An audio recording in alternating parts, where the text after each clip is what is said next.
Hi, this is JJ at CCBC. In this video, we'll look how to make objects fade in your Flash animations. Major topics we'll cover are color effects, and the software I'm using in this video is Adobe Flash Creative Suite version 6 on a Mac.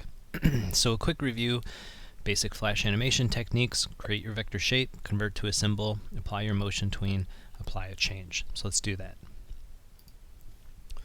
So here I'm going to make a simple object.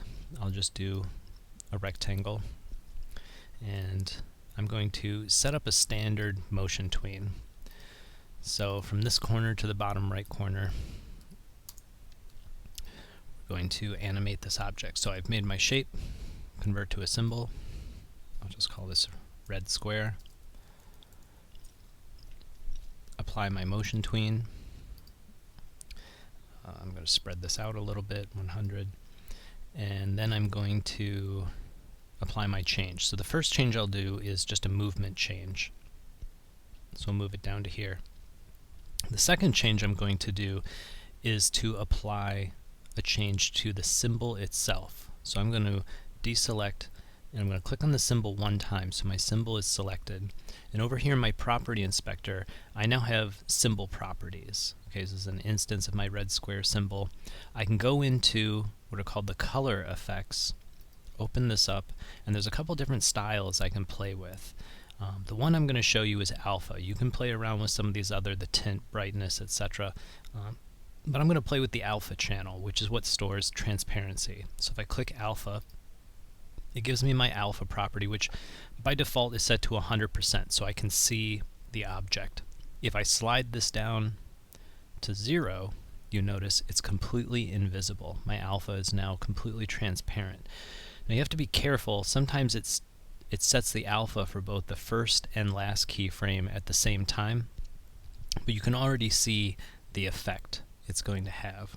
So let's run this and see how it looks. So here I've actually applied two changes in my motion tween. I've actually moved it from point A to point B, and at the same time I've changed from 100% alpha to 0% alpha to have it fade into nothing.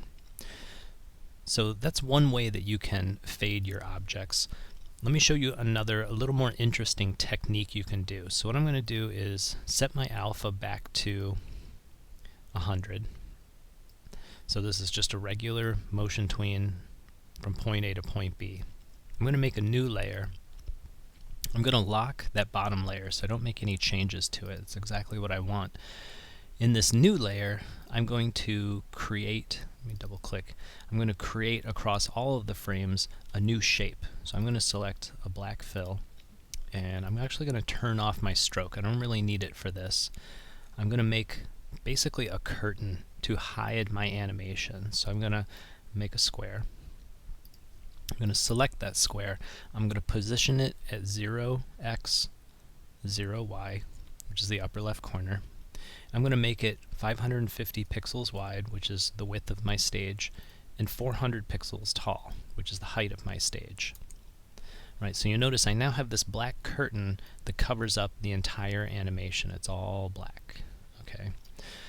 So what I'm going to do is select that shape, convert to symbol. I'm going to call it curtain. It's already a movie clip, so I can hit OK.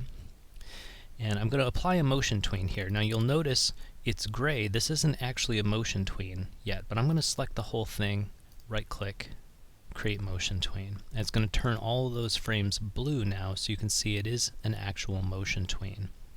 So the desired effect is I want a curtain that does a fade in from black, and then I want to fade to black at the end. So it's going to create a transition from the beginning of my movie to the end of my movie and back again. So to do that, at the beginning and the end, I want a solid black curtain. So I'm going to put my cursor up here. I'm going to select the last frame. I'm going to right click and say Insert Keyframe. And I'm going to, you can store one piece of information. I'm just going to store all of it and hit all. And you'll notice I now have a keyframe on the last frame of my curtain layer. Right. Then what I want to do is I'm going to go to frame 20. Let's go to actually 20. Select my shape, and I'm going to change my alpha again. So we'll go to alpha, and we'll go down to 0. Okay, so now we've revealed it. On frame 1, it's totally black. On frame 20, we've gone to 0. The last frame, it's actually gone down to 0 because I made the change here, right? So we'll fix that in a minute. I'm going to go to frame 80, and I'm going to select my curtain again and set my alpha.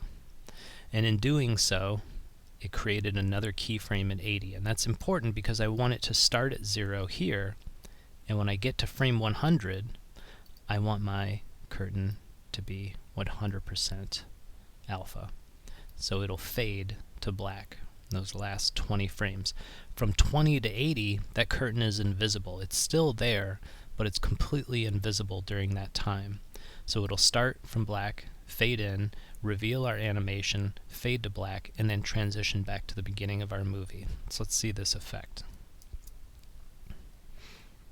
So it fades in, we can see the animation, fades out, fades back in.